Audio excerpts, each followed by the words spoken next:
Bonjour, professeur Ralph Yox. Vous êtes venu donner une conférence, une intervention sur la personne atteinte d'Alzheimer, incapacité de discernement, voire encore capable de discernement.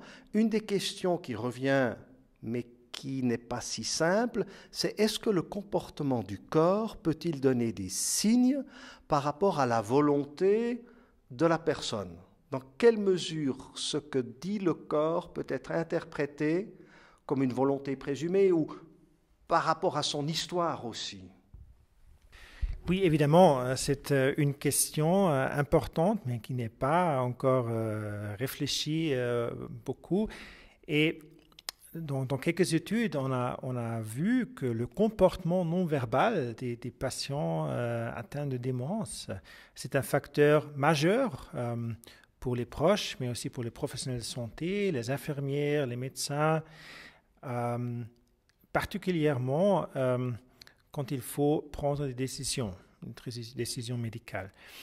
Et d'abord, je pense qu'il faut être très prudent avec ce comportement parce qu'il y a toute une gamme de différentes manières.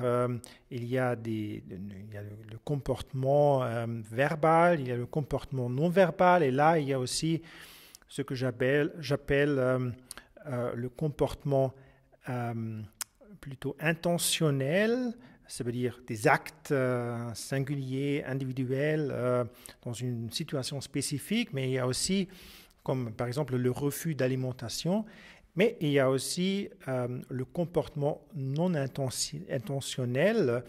Ce sont plutôt c'est un comportement comme les signes de joie de vivre ou bien de malaise, un peu plus flou, plus difficile à évaluer. Alors, il y a ces différents signes du corps et c'est déjà très difficile à interpréter ces signes.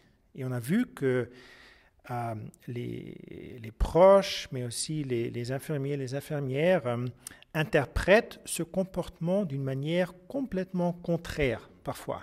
La même situation, le même comportement.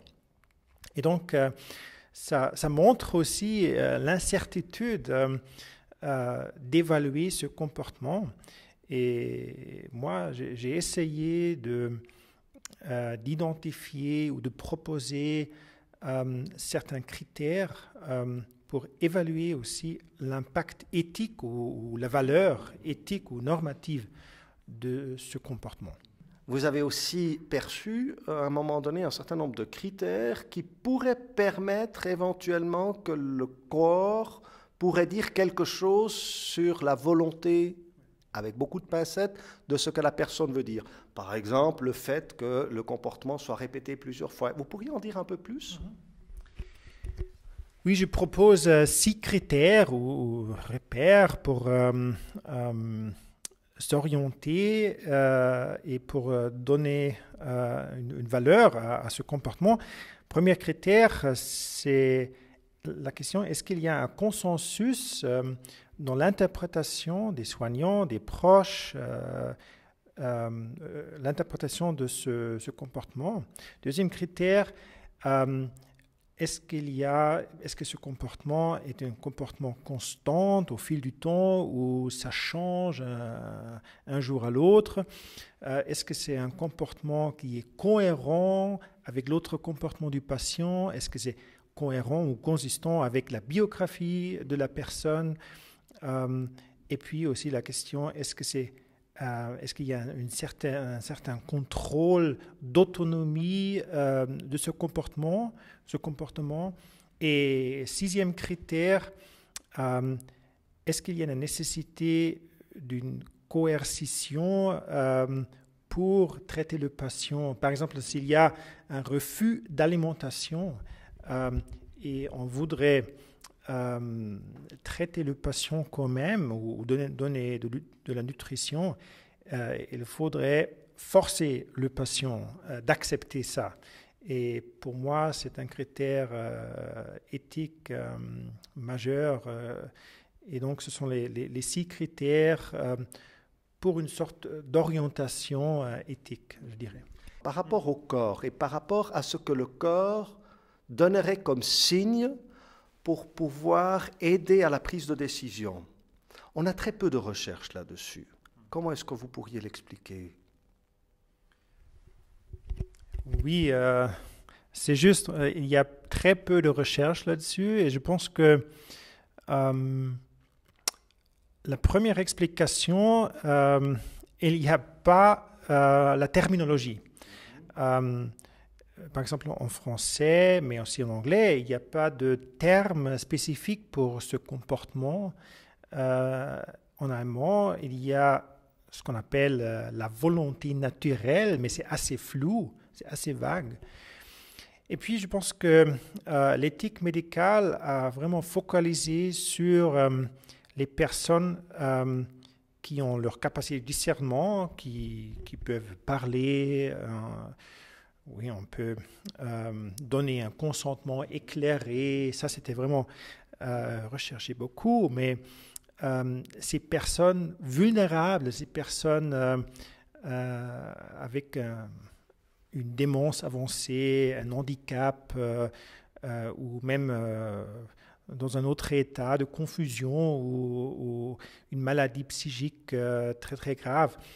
Là, il y a des lacunes de recherche évidentes. Est-ce que vous pensez que la dimension de la biographie de l'individu pourrait jouer un rôle pour essayer de mieux comprendre ce que la personne voudrait? Ici, quand je parle de dimension biographique, c'est aussi la dimension biographique du corps. En d'autres termes, les préférences que j'aurais émises lorsque je suis bien portant, est-ce qu'elles sont d'une certaine manière, entre guillemets, présentes dans le corps? Oui, c'est une question intéressante. S'il y a une sorte d'imprégnation ou de documentation de mes expériences, de mes décisions de vie dans mon corps, comme par exemple les vertus d'une personne. Je pense que ça pourrait être une piste. Je pense qu'il faut développer vraiment une sorte d'herméneutique du corps. Il faut développer des concepts, mais aussi des instruments d'évaluer, d'interpréter les signes du corps et aussi de les considérer avec aussi d'autres informations. L'information, par exemple, des proches sur la biographie, sur les valeurs ou les expressions précédentes du patient, même les directives anticipées, parce qu'on a aussi parlé du conflit potentiel entre les directives anticipées et puis le comportement actuel du patient. Est-ce que vous pourriez en dire un peu plus? Oui, là, il y a même des cas où c'était vraiment un conflit majeur, où il y avait des directives anticipées, par exemple, qui, pour une situation d'une démence avancée, qui refusait des traitements qui prolongent la vie, et puis un comportement avec des signes de joie, de plaisir, de volonté de vivre peut-être. Et là, je pense qu'il faut pondérer ou il faut vraiment délibérer les deux, un peu les deux arguments, le comportement et les directives anticipées. Il faut regarder quelle est vraiment la valeur des directives anticipées. C'est bien décrit, bien réfléchi, bien informé. C'était des directives anticipées très stables.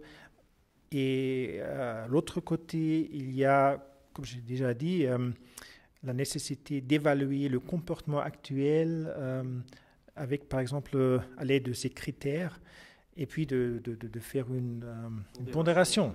C'est ça.